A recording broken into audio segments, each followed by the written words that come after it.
bem-vindo a mais um episódio do podcast Neuro Sem Neura. E esse episódio está um pouquinho diferente, por isso ainda mais especial.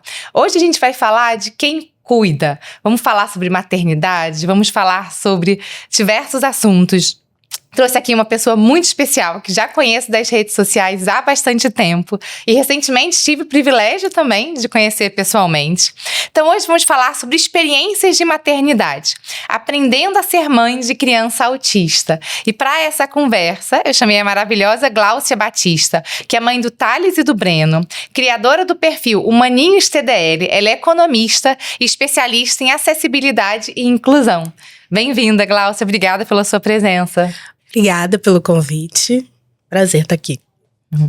Então, para começar, queria que você explicasse um pouquinho quando foi que você percebeu os primeiros sinais que o seu filho era atípico e como que isso impactou em você? Nossa, faz tempo já.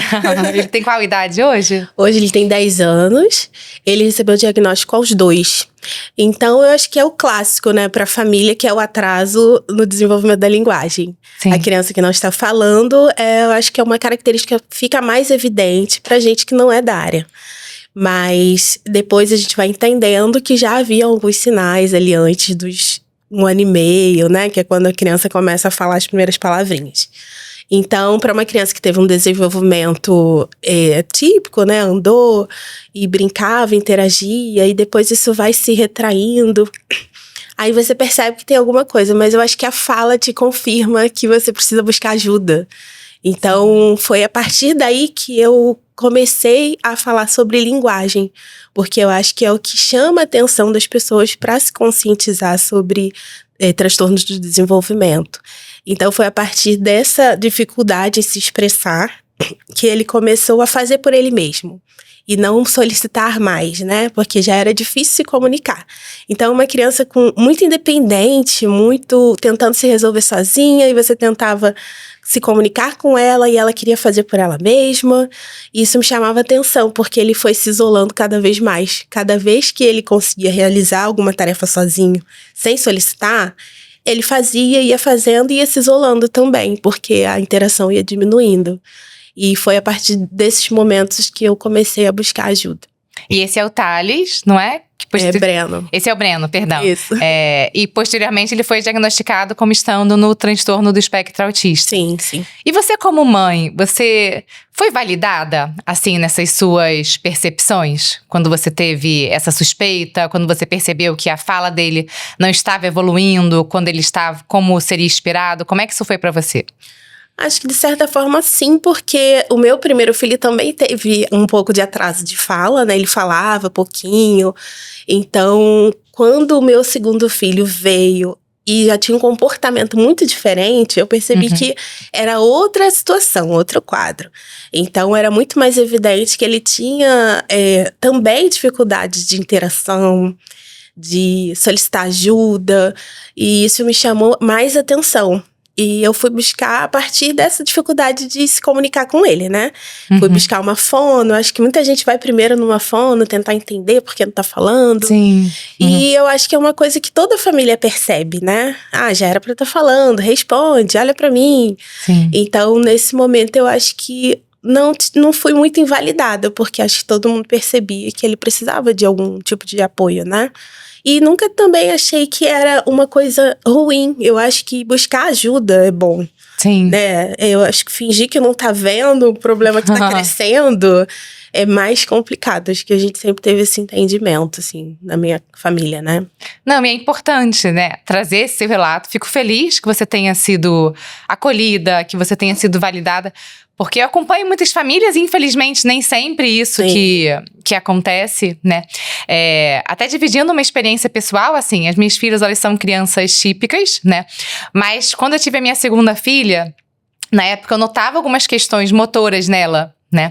E desde que ela nasceu, eu notei uma diferença. Falei, gente, a Ana Clara, ela não mexe muito bem esse bracinho. Eu sentia que o bracinho direito dela era mais travado. E quando eu falava, assim, até para pessoas da minha família, ai, mas você é exagerada. essa criança é ótima. Não, mas você é neuropediatra, você fica procurando coisa onde não tem nessa criança, né? E eu lembro que eu falava, gente, você começa a se questionar. Nossa, mas será que sou eu que sou exagerada? Será? Porque como é que ninguém está vendo e como eu estou vendo? E veja, né? Eu já estudo neurodesenvolvimento há tanto tempo. E aí, depois, com 3 meses, quando eu vi realmente que tinha aquela dificuldade, levei numa colega minha, fisioterapeuta, que foi maravilhosa e me acolheu e falou que as minhas queixas eram reais. Ela acompanhou e depois ela acabou evoluindo muito bem. Era só alguma questão muscular, transitória. Mas isso me marcou muito, né? E eu vejo que, infelizmente, nem todas as famílias passam por isso. Então, tem mulheres que, até hoje, né? Essa mulher é exagerada, ela é louca, ela tá procurando coisa na cabeça dessa criança. Isso acaba atrasando muito o diagnóstico, né? Sim. Então, uma coisa que eu sempre falo, assim, né? Até quando eu falo com profissionais de saúde, quando eu falo com outros médicos, escutem as mães, né? Até quando você vai estudar ali sobre sinais de alerta no desenvolvimento, você tem ali os marcos em todas as idades, em qualquer idade vai ter. Suspeita dos pais de que tem algo errado com aquela criança. Então, ninguém conhece mais um bebê do que a mãe, que tá ali com ele 24 horas ao dia, que criou aquele bebê desde a barriga, né? Mas fico feliz que, no seu caso, você não tenha passado por essa dificuldade, pelo menos. Sim, sempre tem alguém, né, que comenta, não é nada. Talvez para as pessoas pareça uma forma de consolar, né, de acolher, dizendo que não tem nada e tentando tirar a sua preocupação. Sim. Mas você falando me lembrou de uma situação em que meu filho tinha uns 6 meses de idade e eu fui visitar uma amiga que também teve uma bebê e ele não balbuciava. E eu já fiquei alerta, porque eu já tinha tido a experiência com o meu mais velho, né? Sim. Então, era um bebezinho. Ninguém tem esse conhecimento ali, ninguém tinha naquele momento, né? Eu falei assim, ele tá muito silencioso. Aquilo já me deixou em alerta para mais pra frente ficar observando o desenvolvimento da fala, né? Uhum. Então, foi importante ter essa experiência anterior para eu ficar alerta, mas queixas sobre desenvolvimento no bebê geralmente são invalidadas mesmo, porque as pessoas querem dar tempo para que ele se desenvolva. Sim. E é uma questão de você confiar, porque você tá ali convivendo com o bebê, você vê o tempo todo e a gente sente que tá diferente, né? Sim, sim. E o bebê que tem um atraso não precisa de tempo, né? Ele precisa de um estímulo específico para aquilo. E o que te levou a criar o seu canal nas redes? Foi logo que você iniciou essa suspeita? Foi um tempo depois? Como é que foi essa história? Bom, meu filho mais velho já tem 14, né? E eu acho que o Instagram foi a primeira plataforma que a gente consegue contar nossas histórias, trocar e conhecer pessoas que passam pelas mesmas situações. Então, era tudo muito novo ali, quando eu comecei na rede social. Mas eu tinha essa necessidade de conversar e trocar, porque não tinha muito acesso à informação. E eu queria conhecer pessoas de referência na área do cuidado mesmo, fonoaudiólogos, terapeutas. Eu queria saber quem era quem trabalhava com aqueles diagnósticos especificamente, que era o TDL, Transtorno do Desenvolvimento da Linguagem. Sim. E ali eu comecei a formar uma rede de pessoas que eram envolvidas com o assunto, com a pesquisa, outras mães que vivenciavam também essa maternidade, né? Então eu comecei a criar sem muita pretensão, mas só para construir ali pessoas com quem eu pudesse dialogar mesmo. E foi indo instintivamente. Uhum. E você foi bem recebida, assim, pelas redes? Como é que foi a reação inicial, assim, de quem começou a te acompanhar? Sim, isso era, acho que 2018. E foi muito legal, porque o que eu tinha eram narrativas de experiências, né? Olha, tá acontecendo isso, numa situação assim. E eu percebia que atraía muitos terapeutas e médicos. E eu falava, meu Deus, por quê? Que responsabilidade também, né? Mas eu depois, com o tempo, eu entendi que muitas vezes o profissional, ele atua, mas ele não tem muito a rotina, o dia a dia, a experiência que a família tem convivendo com os impactos daquele diagnóstico. Sim. Eu acho que é sobre isso, como que a gente lida com quem aquela criança é. E essa rotina, esse dia a dia, é onde vai aparecer o resultado da sua intervenção, do seu trabalho. Sim. E isso gerava curiosidade, muito interesse. E para os profissionais bem intencionados, né, como que a minha atuação está impactando a vida de uma família, como que a minha atuação está impactando a relação de mãe e filho, irmão e filho, como que isso funciona na prática. Sim. Então, eu acho que esse foi o ponto central, né, o assunto central. Então, eu não precisava de muito, eu só existia ali, né, a gente só estava existindo, e é legal mostrar todos esses lados, né, essa criança não é só um diagnóstico, ela faz isso, ela brinca disso, ela tem interesse nisso, naquilo. Então, isso gerava muita curiosidade, assim, uma curiosidade investigativa, vamos dizer assim. E como é que a chegada dos diagnósticos, como é que você diria que impactou, assim, na sua vida como mãe, como mulher? Quais foram as principais mudanças que você notou? Ai, muitas, né? Porque você recebe um diagnóstico, mas a criança é a mesma de ontem. Mas a sua cabeça que muda tudo, né? Sim. Mais sobre em relação a preocupações, expectativas. Eu acho que, pra mim, eu sou uma pessoa muito prática. E eu pensei, vou resolver. Por onde eu começo? A gente começa, assim, com gás, querendo ajudar, querendo saber. Como eu falei, criei uma rede social pra conhecer quem atuava na área. Mas, com o tempo, você percebe que é muita coisa. Você é invadida por informações, aquilo te sobrecarrega, mais as preocupações que você tem, mais ali a realidade, né? Que é você lidando com todos os arranjos que precisam ser feitos, né? Em relação a conseguir cuidado e a logística, a escola. E aí você começa a ter que fazer escolhas. O que é prioridade? Por onde eu começo? Sim. Criar um plano, seguir um roteiro para alcançar alguns objetivos que são necessidades, né? Imediatas. Então, é uma jornada. Eu acho que você começa ali querendo absorver tudo, aí depois você vai se acalmando, se encontrando, entendendo algumas coisas, o que funciona para você e seguindo com, assim, aceitando também, né? Aceitando quem o seu filho é, a realidade que você tem e conseguindo organizar tudo isso e seguir. Seguir de forma mais equilibrada, porque eu acho que o início é bem caótico e assustador para as pessoas, muito por conta desse excesso de informação e de falta de experiência mesmo. Sim, e eu acho que para quem recebe o diagnóstico pela primeira vez, né, você filtrar o que é uma informação relevante também deve ser muito difícil, né? Porque, por um lado, é bom a gente ter mais informações. Então, hoje as famílias, né, conseguem perceber mais precocemente quando algo não está bacana com o desenvolvimento do filho, entender mais sobre as formas de tratamento. Mas, infelizmente, também é um mercado lucrativo, né? E aparecem diversas opções de tratamento, promessas milagrosas, que eu imagino que deva ser muito difícil isso para as famílias também, né? Sim, sim. Como eu falei, te sobrecarrega, né? Porque você está lidando ali com a realidade, com suas emoções, quer fazer o melhor sem saber por onde começar. Então, eu acho que é sobre você ser real com o que você dá conta também, né? E fazer essas escolhas olhando para sua própria vida. Porque se comparando... Eu lembro que no início eu buscava uns perfis de pessoas que moravam nos Estados Unidos e tinha acesso a um monte de coisa. E eu falava, meu Deus, eu vou ter que vender minha mãe para pagar. Era assim. Se esse é o padrão, eu não vou ter o padrão. Como é que meu filho vai ficar? Então, são vários medos que você adquire só por absorver essas informações, sabe?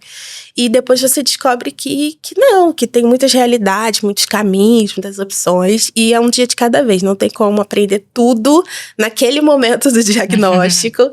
Quando alguém vem me buscar ajuda, assim, orientação, uma conversa, eu tento direcionar para que ela comece por um caminho e não oferecer um monte de informação, um monte de opções, né?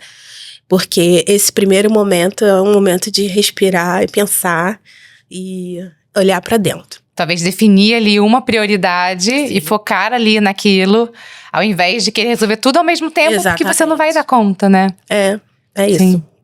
E acho que entra até um pouco o papel do médico também, né? De ter esse cuidado. Olha, às vezes tem uma investigação muito grande que precisa ser feita, tem muitas intervenções que precisam ser feitas, mas será que a gente precisa inundar essas famílias com tantas informações na primeira consulta?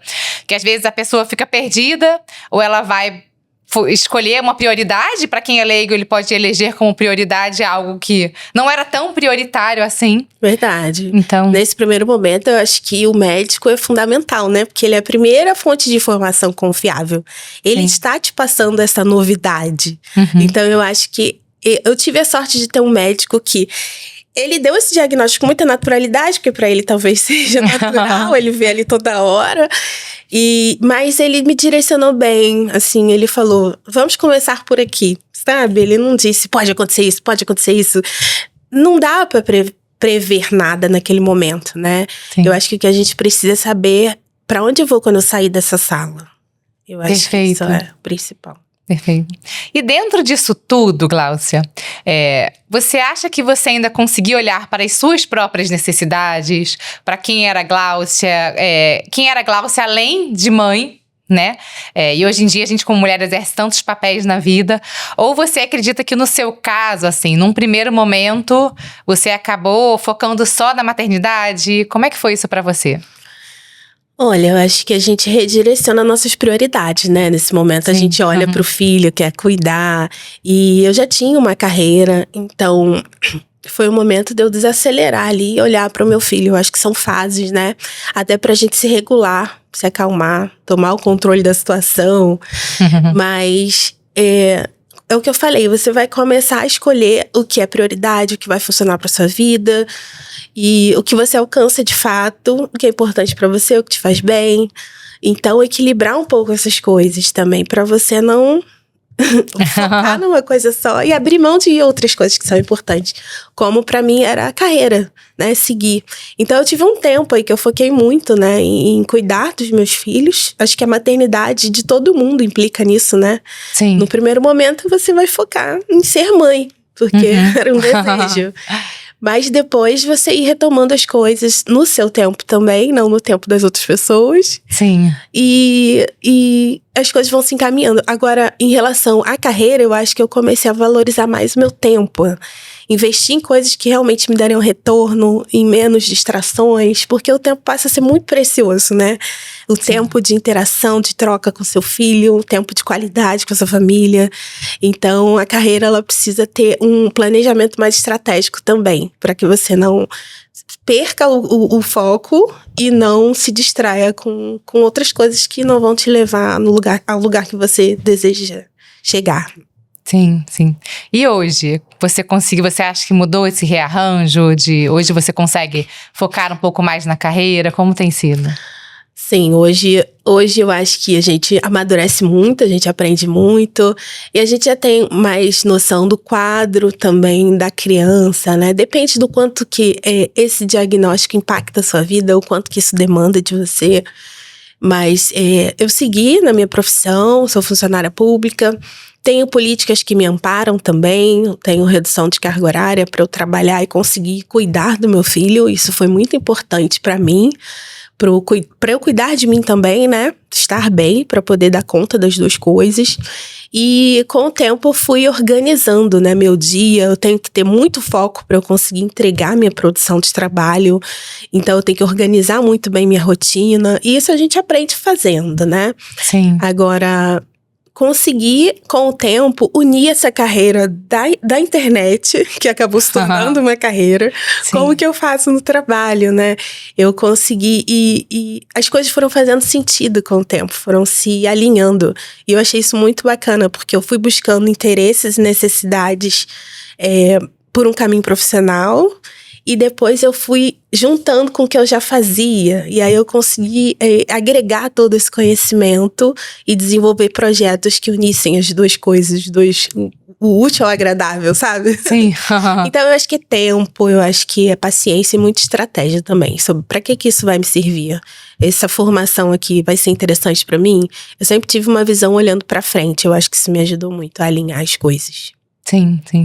Não, isso que você fala é muito importante, né? Você dar tempo ao tempo. Então, a gente não vai conseguir organizar toda a nossa vida em um mês ou talvez em um ano. E saber que realmente cada fase a gente vai ter que priorizar um pouquinho mais uma área e talvez uma outra área fique um pouco de lado. Sim. Mas não quer dizer que em outro momento você não vá voltar a focar também na sua carreira, né? Sim. E eu achei bacana que você falou que você é economista, né? Então você trabalha você é concursada na sua área de economia. Eu trabalho com propriedade intelectual. Uhum. E aí, hoje eu estou aplicando para o mestrado nessa área. Um desafio muito grande, né? E eu fico sempre naquela insegurança. Será que eu vou conseguir? Será que vai dar tempo? Será que vai dar conta? Tem coisas que a gente tem que botar a cara e tentar, né? E fazer. E vai acontecendo. E como eu falei, a gente aprende a se organizar dentro daquela realidade. Mas a minha ideia é pesquisar sobre tecnologias assistivas e propriedade intelectual. Então, é unir essa parte de acessibilidade e inclusão, os cursos, as formações que eu tenho, com a área de economia industrial. Eu acho que faz muito sentido hoje para mim, porque materializa as coisas que eu tenho pesquisado, estudado, trazer ideias e propostas de políticas que sejam úteis, de fato, para a vida das pessoas. Eu acho que a pesquisa, a ciência, os estudos, eles precisam ter aplicação prática. Eles precisam aparecer na vida real, porque as pessoas com deficiências ainda são muito vulneráveis. E a gente precisa trabalhar para melhorar a condição de vida dessas pessoas, né? E não só para fazer publicações e conteúdos e aparecer. Então, eu acho que isso me dá propósito, me dá motivação, criar algo que, de fato, transforme a vida das pessoas. Não, então é muito bacana, né? A experiência que você teve, tanto com a maternidade, quanto as especializações que você foi buscando ao longo da sua experiência. Hoje você consegue levar isso também para o seu trabalho e atingir um número muito maior de pessoas, né? A minha ideia é sempre ser útil, né? Pra mim é importante ter esse senso de propósito em tudo que eu faço, porque é isso, pra gente que é mãe, cada escolha é uma renúncia. Então, no momento que eu tô dedicando tempo de trabalho em alguma atividade, eu tô abrindo mão de outras coisas. Então, isso precisa ter um propósito, precisa ser útil, prático. Eu tento levar isso pra tudo na minha vida, assim, otimizar o nosso tempo que é tão escasso, né? E como é que foi esse processo, né? Como você explicou, quem é funcionário público aqui no Brasil tem alguns direitos quando tem um filho com uma deficiência, entre eles é redução de carga horária. Se não me engano, acho que varia, né, de acordo com o concurso, se é municipal, se é estadual, se é um concurso federal, né? E como é que foi esse processo dentro do seu setor? Eu tô fazendo essa pergunta porque eu atendo também muitas famílias que os pais são funcionários públicos e muitas vezes eles têm algum receio, né, de correr atrás dos seus direitos, seja por achar que vão acabar sendo colocados em uma função inferior, ou por achar que podem acabar sendo penalizados por conta disso. E como que foi essa experiência para você? Assim, você também teve medo? Você também ficou em dúvida? Ou falou, não, é meu direito, então eu vou correr atrás do que é garantido por lei para mim? Sim, eu já tinha necessidade de sair do trabalho, trazer atestado para levar o filho na terapia, no médico, aquela correria, né? E só uma pessoa na minha empresa conseguiu a redução. Era uma coisa muito recente ainda. E não tinha muito protocolo para você buscar. Uhum. Inclusive, a informação ainda é muito de difícil acesso. A gente troca informação entre nós. E eu acabei virando um ponto focal na minha coordenação de uma pessoa para informar sobre isso. Então, fala com Glaucia que ela conseguiu. Porque não é de interesse divulgar isso, né? Mas a gente geralmente tem que correr atrás dos nossos direitos. Isso é muito injusto, porque a nossa rotina é muito diferente, né? As nossas demandas são tomam muito nosso tempo. Então, é uma medida de ajuste que traz equidade, que traz mais qualidade de vida e garante também a proteção à infância. Perfeito. A essa criança, a pessoa que demanda o cuidado. Então, eu acho que a gente tem avançado um pouco em políticas de cuidado, e isso é parte desse todo. Mas tem sim alguns lugares que não favorecem isso. Tem pessoas que sofrem assédio e têm medo de solicitar mesmo. Eu conheço também casais que os dois são funcionários públicos. Um pede, o outro não pode pedir. Isso também está na lei. Isso também está na lei, né? Mas, no geral, impacta demais a sua vida você ter mais tempo para se dedicar ao seu filho, né? Que tem essas necessidades além do comum. E, para mim, foi difícil passar por perícia, você é muito questionado, né? Se é realmente necessário. Será que você não está dando conta mesmo do seu trabalho e precisa desse tempo? Sim. Mas lá atrás, como eu falei, não era muito compreendido como uma política de equidade, não era muito compreendido como uma política que ia também apoiar o desenvolvimento dessa criança. Eu acho que hoje tem mais esclarecimento sobre isso e não é tão visto quanto antes como uma regalia, né? Que muita gente ainda chama. Sim, mas de fato foi um direito que mudou a minha vida totalmente, assim.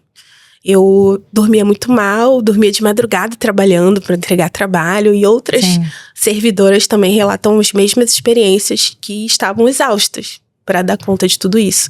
Então, eu acho muito justo e eu acho que as pessoas devem buscar seus direitos e não se envergonhar disso, porque a política existe por um motivo, né? Sim, perfeito, perfeito. E até falando do ponto de vista econômico, né? Então, tem estudos que mostram que você fazer uma intervenção adequada na infância, você focar nessa criança, também é vantajoso economicamente. Claro que não é a nossa prioridade, né? A nossa prioridade é o bem-estar daquela criança. Mas até olhando pela ótica capitalista, vamos dizer assim, você fazer uma intervenção adequada na infância, você vai diminuir os gastos dessa criança no futuro. Então, como você falou, assim, não é uma regalia, né? É uma maneira de você tornar a equidade isso, você tratar os diferentes, para a gente ter realmente uma sociedade mais justa, né? Sim, e até para conseguir usufruir desse direito, a gente passa por perícia, a criança também é periciada, né? De fato é constatada essa necessidade de intervenção e o quanto de tempo isso leva, tudo isso é pensado e ajustado para que a política seja aplicada com adequação à sua realidade. Sim. Então, não é algo que você vai lá e pede e consegue, né? Há toda uma avaliação para que se aplique. Sim. E como é que foi o processo para você conseguir acessar as terapias para os seus filhos? Porque esse também, hoje em dia, é uma das principais barreiras que as famílias encontram, né? Principalmente por conta dos custos, das questões negativas de plano de saúde. Qual foi a experiência que você foi adquirindo, assim, ao longo do tempo? No sentido de tentar ajudar, talvez, quem está lá naquele começo, né? Perdido ali e acabando de receber aquele diagnóstico. Ai, foram tantas coisas. Não, eu tô rindo, mas já chorei muito, sabe, Luciane? Sim. Porque a minha maior preocupação era isso, era resolver. Então, para resolver, eu tinha que acessar esses serviços. Quais serviços? Onde? Quem? É muita coisa para você dar conta. Então, nesse momento em que eu buscava tratamento, a gente começa ali acessando o plano, 30 minutos, e aí você vê que isso não vai dar em nada. Meu Deus, 30 minutos de uma fono uma semana. Tem dia que tem semana que tem feriado. Perfeito. Então, a gente vai entendendo que precisa ser mais tempo, precisa ter qualidade, consistência. A gente quer, pelo menos, eu queria entender o que estava acontecendo, acompanhar o processo. Então, isso era o que mais me desorganizava, assim, me deixava muito ansiosa, muito nervosa.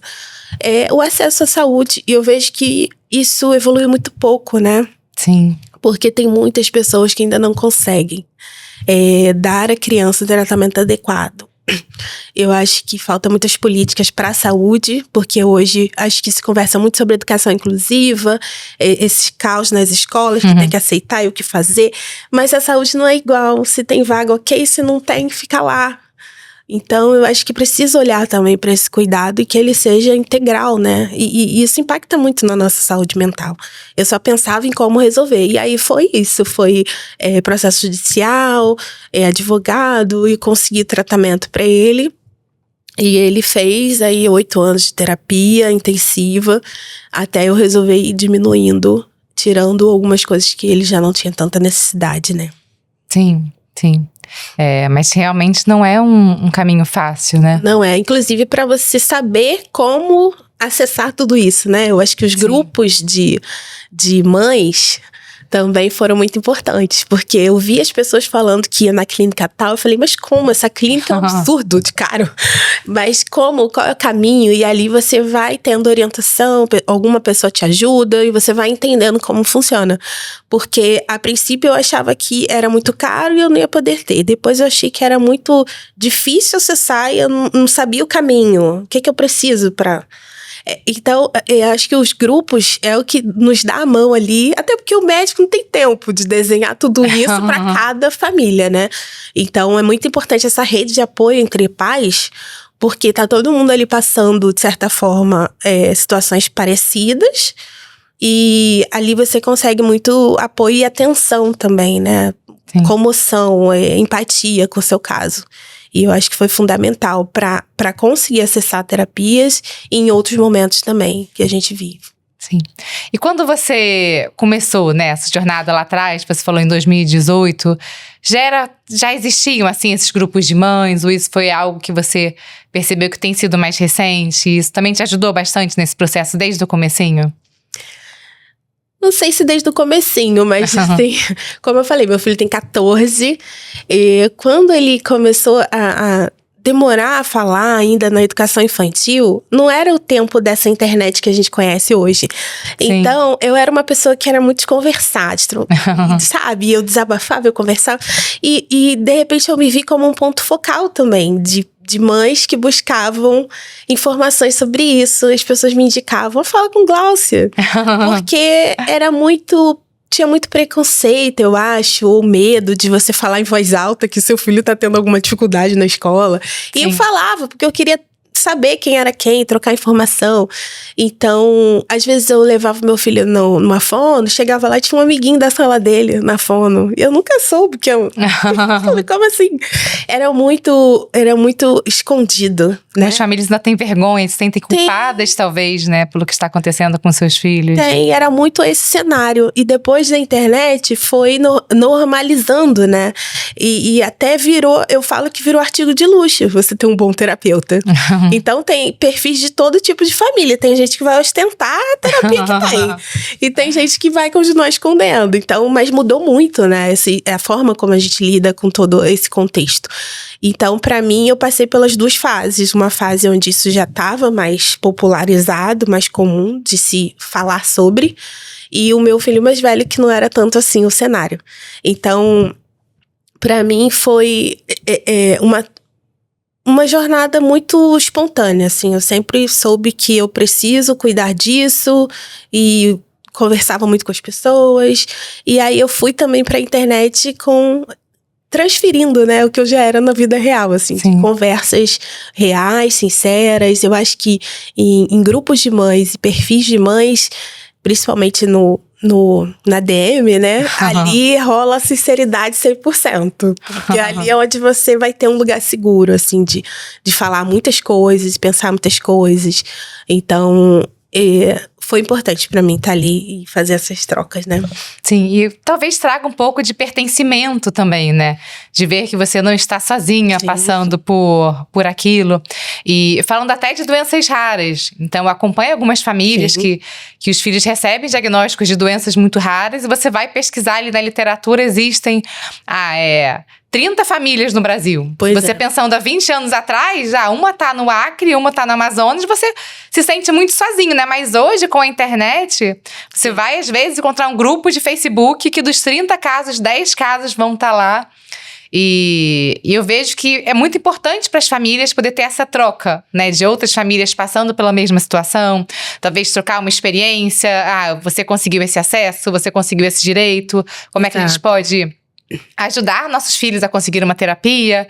Eu acredito que isso também deixa a gente menos sozinho, né? Porque o ser humano é um ser que nasceu para viver em sociedade, realmente. E eu falo que mães e pessoas que cuidam, elas desenvolvem tecnologias durante o cuidado. Eu acho isso incrível. Porque ali no dia a dia, no lidar, é que você vai encontrar soluções para coisas simples. Que a ciência não dá conta de pesquisar qual é a melhor fralda, qual é o melhor... Então, essas pequenas trocas facilitam tanto a sua rotina, são coisas que impactam de fato o seu dia a dia ali no cuidado, e você só tem essas conversas ali na intimidade. Eu acho que é muito poderoso esse grupo de mães e todo o conhecimento que elas constroem nessas vivências, sabe? Por isso que eu defendo tanto que a gente precisa estar nesse espaço. Claro que a gente não consegue contar tudo isso, mas a gente consegue empoderar nosso discurso. Mostrar que o que a gente produz, o que a gente cria, o que a gente aprende também é válido. E que os profissionais também precisam aprender com essa escuta, né? quanto é importante escutar as famílias. Sim, perfeito. Porque tem detalhes realmente que só quem tá ali no dia a dia vai saber, né? São questões diferentes, assim, o conhecimento técnico de quem estuda, de quem atende as crianças, mas quem está vivenciando ali naquele dia a dia, naquela faixa etária. Então, mesmo que o profissional tenha um filho passando pela mesma situação, pode ser que o filho dele já esteja adolescente e o seu ainda é um bebê e o mundo mudou. Então, você ter pessoas participando ali, né, da mesma fase de vida de você e tendo essa troca, eu acredito que seja muito importante, assim. E você chegou a ter alguma experiência negativa em grupo de mães? Ou, de modo geral, não? Não sou de me envolver em tretas. Mas é aquilo, né? Mães são pessoas, né? Sim. Cada um vive uma realidade, uma situação. Então, eu acho que onde há pessoas, há conflitos. Perfeito. Né? Não tem como todo mundo se amar, se adorar. Mas eu acho que essa grande questão que une, né? Que forma o grupo, que é o cuidado com essa criança, essa pessoa com deficiência, eu acho que gera muita empatia e muito cuidado um com o outro. Eu acho que as pessoas são muito solidárias no geral, buscam se ajudar, porque o grupo tem essa função. Sim. Mas é claro que a intimidade, a particularidade de cada um, você desenvolve na amizade. Então, tem grupos e grupos, né? A gente vai fazendo aquele grupo cada vez mais afunilado. Eu tenho aquele pequeno grupo que é o de emergência, que é quando você tá numa situação e você vai falar com aquele grupo, sabe? Sim. Então tem grupo para várias coisas, para referência de médicos, do hospital, de onde atende aquele plano. E tem o grupo íntimo, que é onde você vai formar amizades, laços mais fortes de intimidade, vai trazer para sua vida. Então eu acho que tem grupo para todos os gostos. Pois é, e hoje a gente fala muito de rede de apoio, né? E talvez haja até uma idealização de uma rede de apoio, né? Claro que é maravilhoso se você tem avós que estão dispostos a cuidar, tios, isso tudo. Mas quando a gente não vive nesse cenário ideal, talvez a gente começar a construir, né? O grupo, sua rede de apoio pode ser uma troca. Talvez outras famílias passando pela mesma situação que você. E aí, um dia que uma precisar de ajuda, você vai, e depois vice-versa. Então, talvez pensar mais nesse processo ativo também, né? Claro que não é fácil, né? Como a gente mesmo falou no começo. No começo vão ser muitas questões para dar conta. Cada mulher vai processar isso de maneira diferente. Então, às vezes, tem mulheres que são como você. Olha, essa é a situação, vamos para a luta. Tem mulher que pode passar por um período de negação, né? Sim. Às vezes a pessoa recebe aquele diagnóstico e aí precisa esperar um tempo ou nega, vai buscar uma segunda opinião e depois retorna. Então também respeitar o caminho de cada um, isso é muito importante. E talvez até pra gente ter uma relação mais saudável, né? Aquela outra mulher pode estar passando por uma situação muito parecida com a minha, mas ela é outra pessoa, ela tem outras vivências, ela enxerga o mundo de maneira diferente. E pra eu ter uma relação saudável, eu também tenho que estar disposto a ouvir ideias diferentes da minha, né? Sim, como a gente lida com diferenças, né? Sim. Eu acho que isso é o básico, você entender que o outro é diferente. Mas eu acho interessante, assim, que eu costumo dizer que felicidade é ter com quem contar. Perfeito. Eu acho que na vida, você saber que você tem pra quem recorrer, sabe? E isso te traz uma tranquilidade e um encorajamento pra enfrentar algumas coisas. E eu acho que às vezes esses grupos é o porto seguro de muita gente. Tem muita gente que é muito sozinha. Sim. E naturalmente não, mas automaticamente acaba sendo uma jornada muito solitária você cuidar, né, ser o principal cuidador de uma criança com deficiência, porque você tá ali à frente, você que recebe os feedbacks, você que busca entender e como eu falei, desenvolve capacidades de cuidar que são próprias suas, da relação com essa criança. E você vai acumulando um conhecimento, chega algum momento você não consegue trocar uma ideia com uma pessoa que você acabou de encontrar. Sim. E isso é solitário, porque você já acumulou tudo aquilo e quando você está diante de um problema que precisa ser resolvido de imediato, não tem como você transferir toda essa informação para pedir ajuda. Sim. E aí é nesses grupos que te acompanham, que tá com você, que já ouviu várias outras situações, eles têm essa bagagem um pouco, sabe? E ali eles te acolhem. Então, formar essas redes é muito mais poderoso do que parece nesse sentido, porque é um lugar que você pode contar ali para muitas situações, para algumas pessoas é tudo que ela tem ali. Sim, perfeito.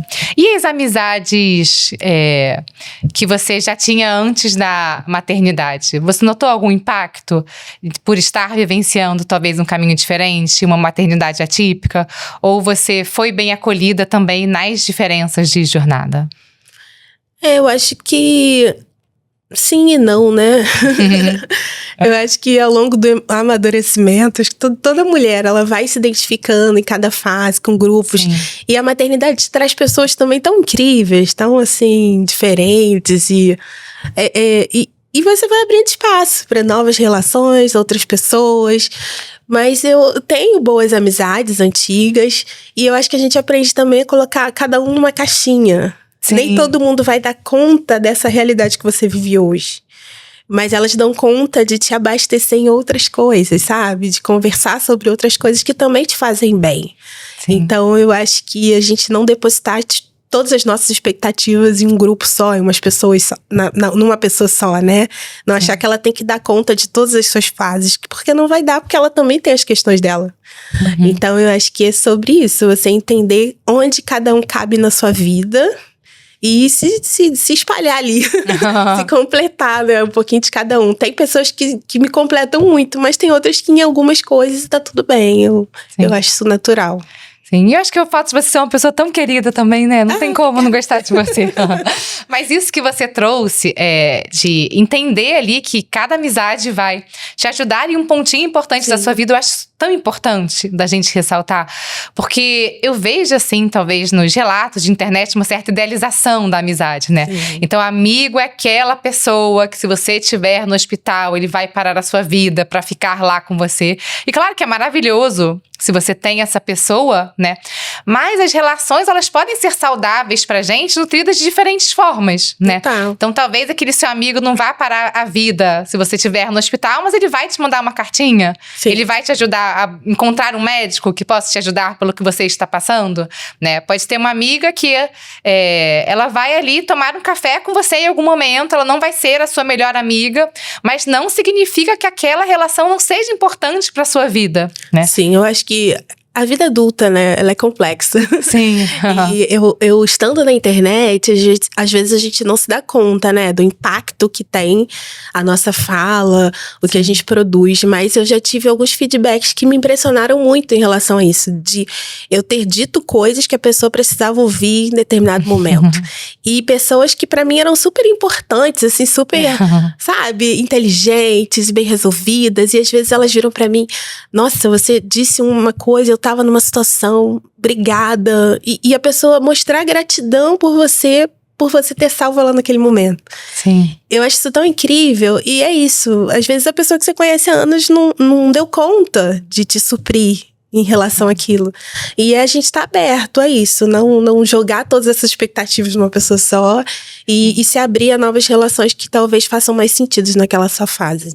Sim, e quando você tem uma rede é mais fácil. Sim, ao invés de esperar, talvez, que uma única pessoa supra tudo que você precisa, e essa pessoa talvez não vai existir, né? Só nas nossas idealizações.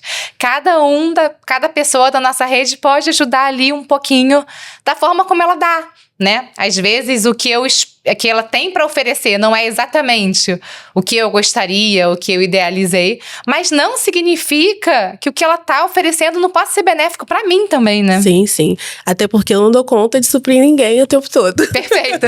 Não dou conta. Perfeito. A gente também... Não espere isso de mim, que não dá. Sim. A gente também decepciona. Sim, né? O tempo todo. Eu gosto muito de ouvir o podcast Não Inviabilize. Eu não sei se você já ouviu. gabaritei todos. Eu acho que todo mundo tem uma história na vida que você seria um personagem sem nome. Assim. Sim. A gente tenta ser legal, mas todo mundo tem ali, poxa, eu perdi uma amizade porque eu pisei na bola, porque eu não fui legal.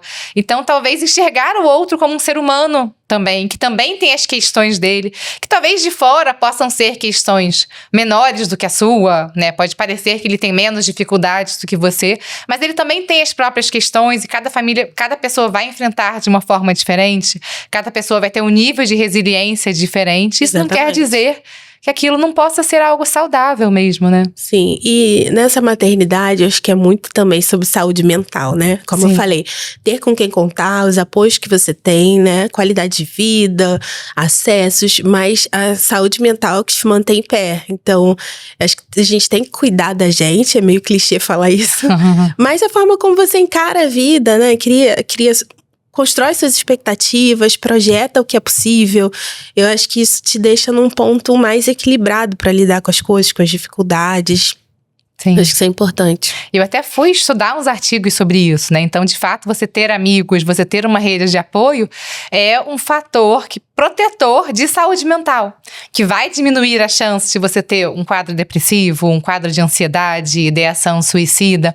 E o que eu achei interessante, assim, estudando isso, né, é que a qualidade da relação é mais importante, mas não são só os laços extremamente profundos, sabe? Então, você ter uma relação cordial com o seu vizinho, mesmo que seja uma relação superficial, de dar um bom dia, enfim, de estar ali presente no dia a dia, também é um fator protetor de saúde mental. Muito então, a legal. gente precisa falar sobre isso, né? E de construir a nossa rede. E, claro, né? Saber botar os limites é muito importante, mas também saber quando ceder. Porque senão a gente vai ficar eternamente naquela expectativa de encontrar uma única pessoa que vai ali encaixar perfeitamente com a gente, como se fosse uma chave fechadura, e que talvez não vai existir, né? Resumindo, não seja chata. Maravilhosa. É isso, né? Eu acho que é muito agradável essas pessoas que são imãs, sabe? Uma pessoa cheia de luz, que todo mundo quer estar perto, ser divertida. Então, em relação à minha maternidade, chegou um momento que eu falei assim, cara, eu quero que o meu filho seja um gênio, que ele seja muito legal, que é uma pessoa de sucesso. Sim. Então, você ser agregadora, você ser bem-vinda nos lugares, isso te traz muito mais bem-estar do que você simplesmente ser inteligente e genial. Perfeito. Porque é muito sobre isso, você estar disponível, estar aberto, tratar bem as pessoas. Eu tento ser assim, apesar de eu ser muito fechada, muito quietinha na minha. Mas eu acho importante me relacionar bem, tratar bem as pessoas que me tratam bem. Relações pessoais, pra mim, ainda tem uma relevância muito grande nessa conta do bem-estar, né? Do que você quer pra sua vida. Não adianta você conquistar as coisas e chegar lá sozinho. Então, a gente tem que resgatar isso. É muito sobre pessoas. Sim. Independente do diagnóstico, das características. É conviver bem com essa pessoa, do jeito que ela é, como ela é, o que ela pode te entregar. Né? A gente não dá conta de tudo mesmo. E não trazer isso pro pessoal, né? É sobre me relacionar com as diferenças, me trouxe muito esse olhar do... O que você tem pra mim? Eu tenho isso aqui pra você e vamos lá. É isso, leve. Maravilhoso. E falando um pouquinho sobre o casamento, assim, os impactos, né, do diagnóstico no casamento. Você é casada até hoje, como você falou, né? Sim, eu sou casada há 15 anos. Sim. E como que foi, assim, né? Como você acha que impactou no seu casamento, tanto a questão da maternidade, quanto o diagnóstico dos seus filhos? Eu acho que o amor romântico nos sustenta em tempos de crise, né? Eu acho que quando a gente tá passando por uma situação difícil, você precisa de senso de responsabilidade e parceria. Então, tudo é fase. Eu acho que o diagnóstico vem, impacta, causa aquele caos. E o importante é você ter uma pessoa que é parceira que saiba por que ela tá ali. Qual o papel dela ali? Sim. Né? Então, em momentos difíceis, um cai, o outro levanta, o outro cai. A gente junta os caquinhos e vamos junto, sabe? Mas é difícil você ter que lembrar a pessoa que quais são as responsabilidades dela, qual é o papel dela, né? Sim. E há momentos que são mais vocês dois, outros são mais as crianças. O casamento de longa data, ele tem fases, requer esses cuidados e esse entendimento de que há o tempo de cada coisa. Então, acho que é muito sobre isso. Eu acho que tem que ser duas pessoas maduras. Porque você querer viver só a fase fácil, isso não é um casamento. Casamento é um acordo de parceria pra vida também. Sim. Né? Não é só o romance. Acho que a gente fica nessa ideação dos filmes, né? Mas pra você construir, seguir numa relação de longo prazo, É construir essas memórias de superação também, de parceria, de, como eu falei, ter com quem contar, né? Sim. E eu acredito que o que sustenta realmente é isso, né? Os dois estarem com um objetivo em comum. Sim. E talvez tentar encontrar ali um equilíbrio. Não vou dizer equilíbrio, que eu acho que o equilíbrio perfeito nunca vai existir, né? Mas os dois estarem com o mesmo objetivo. Que o que acaba fragilizando muitos casos é quando a responsabilidade vai sempre para um lado. Equilibra, né? E 99% dos casos é pro lado da mulher mesmo, né? Sim, e hoje em dia eu também tento entender por que os homens são assim, né? Porque eu crio homens, então eu penso muito sobre masculinidade, sobre o que é ser um homem. E a gente tenta equiparar o homem à mulher, assim, o que é... Quando fala em igualdade, achar que o outro é igual a você, mas eu acho que eles têm outro lugar no mundo, né? Eles pensam diferente, funcionam diferente. Então, equilibrar não é tornar igual, mas entender o outro como ele é, o que ele espera da vida dele e conversar sobre isso. Para que você possa acessar esse lugar que ele está pensando e acolher também o que às vezes é próprio do universo dele, próprio das demandas de ser um homem, que às vezes a gente não alcança, né? A gente pensa como mulher e acha que ele tem que ler a nossa mente. Mas a conversa, eu acho que meio que equilibra e esclarece muita coisa. Sim, sim. E Glaucia, assim, qual o conselho que você acha que você daria? Essa aqui é uma pergunta difícil. Para uma mãe que acabou de receber o diagnóstico do filho. Saia da internet. Tô brincando. Mas eu volto a mim mesma, né, nesse momento. Eu buscava muito essas referências, assim, quando eu queria informação, eu buscava instituições, eu buscava fontes confiáveis de informação. Porque hoje a internet tem de tudo, né? Sim. E eu falo da internet porque é um meio ali muito acessível de buscar conhecimento. Mas uma conversa com pessoas que você confie, saber que você não vai dar conta de tudo de uma vez ao mesmo tempo e não se cobrar tanto, né? A gente entrega o que a gente alcança e as mães se comparam demais, comparam muito. A gente posta coisas e acha que sua vida inteira é aquele post. Não é, o dia tem 24 horas, acontece muita coisa. Tem momentos que eu sou uma péssima mãe, tem momentos que eu sou maravilhosa. Todo mundo é humano, todo mundo é real. Então, assim, faça o seu melhor e busque se cercar de pessoas, informações que realmente agreguem e façam bem pra você. Sim, aquela mãe suficientemente boa, isso, né? Que a gente gosta de falar. Razoável.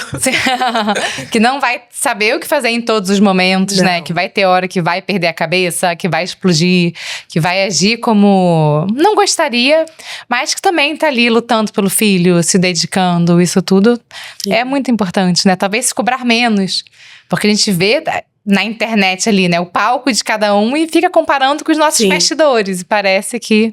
a internet tem esse lado ruim, né?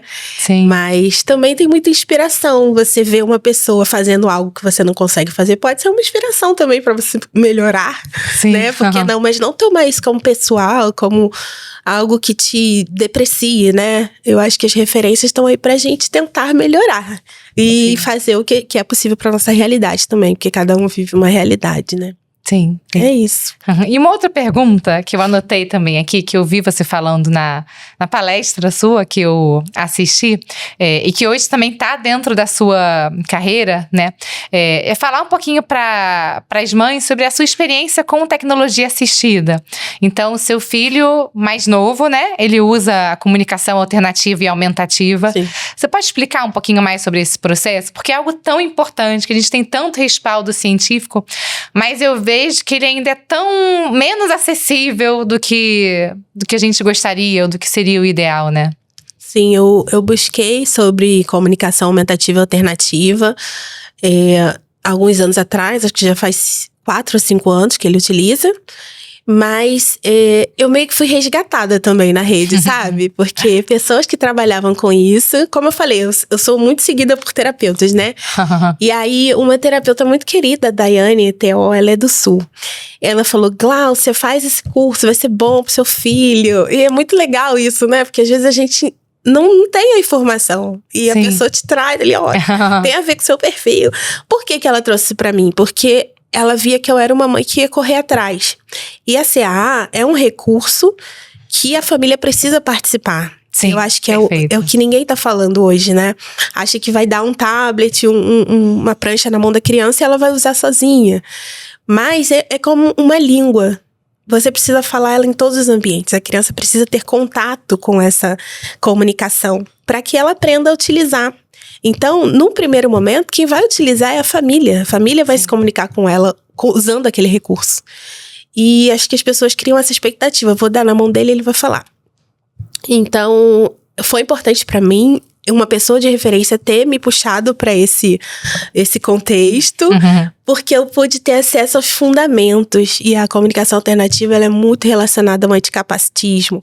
É uma visão sobre o indivíduo, o que ele quer comunicar, o que ele quer dizer. É sobre ele.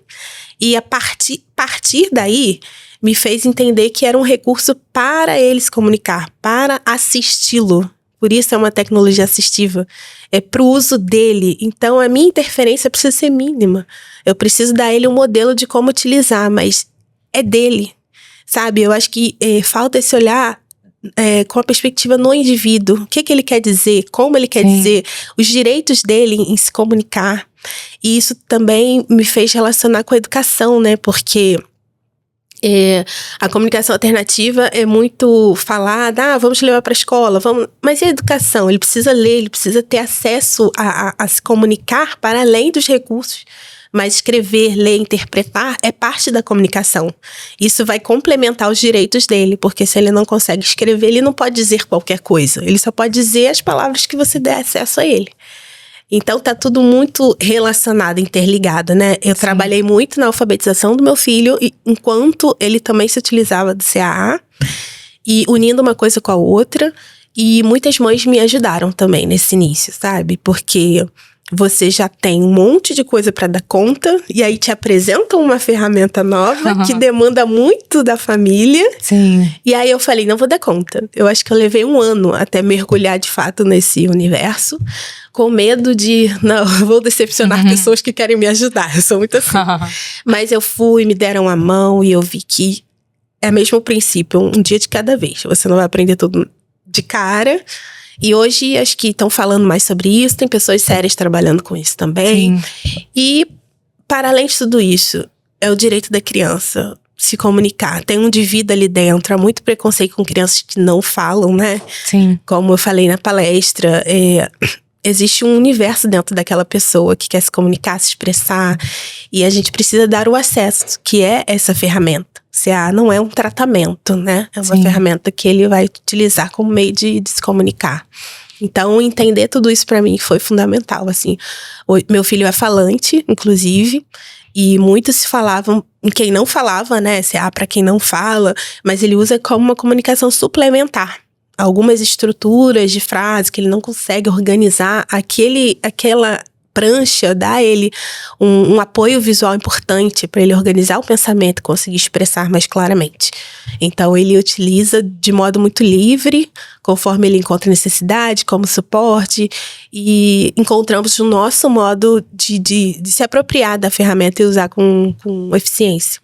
Perfeito, e é muito bacana ouvir esse seu relato, justamente para esclarecer, né, que a CA ela é uma maneira de amplificar a comunicação da criança e não de um limitador, né? Sim. Porque ainda existe um certo receio das famílias e até mesmo de alguns profissionais, talvez, que não têm tanta experiência com a CAA, de acreditar que seria uma limitação. Ou eu estou desistindo de estimular a fala daquela criança, ou achar porque a criança já fala, ela não precisa, mas às vezes essa fala ela pode realmente ser limitada, a fala pode não ser suficiente para conseguir expressar tudo o que aquela criança quer e ela é capaz de se comunicar, porque talvez não conseguir se comunicar a partir da fala não quer dizer que ela não consiga se comunicar aquilo.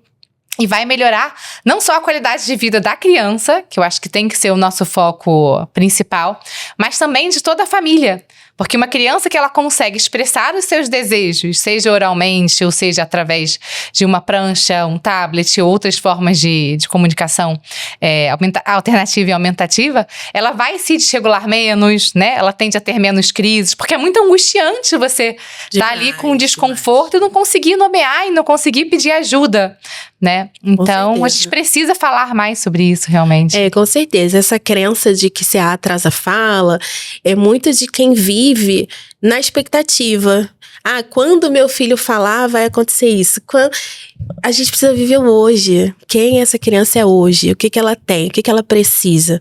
E eu sempre faço a analogia assim, se você operasse a garganta hoje e não pudesse dizer nada, você não ia querer ter um recurso para você se comunicar? Sim. Ter acesso a expressar o que você tá pensando, algum incômodo? Isso não ia te trazer um bem-estar? É a mesma coisa. Não é porque ela não consegue pronunciar que ela não tem algo a dizer, né? A gente precisa ter isso claro para entender o quão fundamental é dar acessos. É um recurso como qualquer outro. Um óculos facilita a sua visão, o aparelho auditivo facilita a sua audição e a comunicação alternativa facilita a sua comunicação. Eu acho que, aos poucos, as pessoas vão começar a entender melhor, né, a função disso. Sim, sim. Maravilhoso. E para finalizar, o que você gostaria de falar, assim, para os profissionais de saúde que estão ouvindo a gente? Seja médicos, sejam terapeutas, ou até mesmo professores, pedagogos. Qual o recado que você, como mãe, gostaria de deixar? Olha, eu acho que o principal, é alinhar as orientações com a realidade, né? Eu acho que é muito entender quem é esse paciente, como ele vive, quais são as condições e tentar aplicar as orientações naquela vida real, porque às vezes a gente vai tentar alcançar e não vai conseguir, sabe? E tem essas fases também, né, que a gente passa. O meu filho tem uma fono hoje, a Emily Silvano, beijo, Emily, maravilhosa. Ela começa a falar o que eu preciso aplicar ali, e aí ela fala, eu sei que você não vai dar conta disso, mas seria o ideal. Aí eu falei, vamos falar sobre o ideal. Então, quando a gente conversa, ela fala todo o ideal, e aí depois a gente traz pra realidade, sabe? Fala assim, aqui é a meta. Olha, hoje eu consigo isso aqui. Como é que a gente vai melhorando? E aí a gente trabalha junto nesse pedacinho aqui. Eu acho isso tão interessante porque eu sei que ela tá falando consciente de quem eu sou, do que eu consigo fazer. E eu não fico com aquela sensação de não fiz direito, falhei. Não, é só uma conversa real. Então é muito sobre isso. Ouvir as famílias, entender a realidade de cada um. E tentar ajudar ali como é que a gente chega do trabalho entre o real e o ideal, né? Sim. É muito por aí. Ai, obrigada, Gláucia. Obrigada. Eu já achava que ia ser maravilhoso, mas acho que superou as minhas expectativas. Obrigada, muito obrigada pela sua disponibilidade, pela sua troca. Então, para finalizar, vamos só dizer aonde que as pessoas te encontram? Eu estou no Instagram, bem de vez em quando. No @humaninhostdl. Podem mandar mensagem, DM, quando puder eu respondo. E obrigada também, você que assistiu a gente até o final. Um beijão e até a próxima.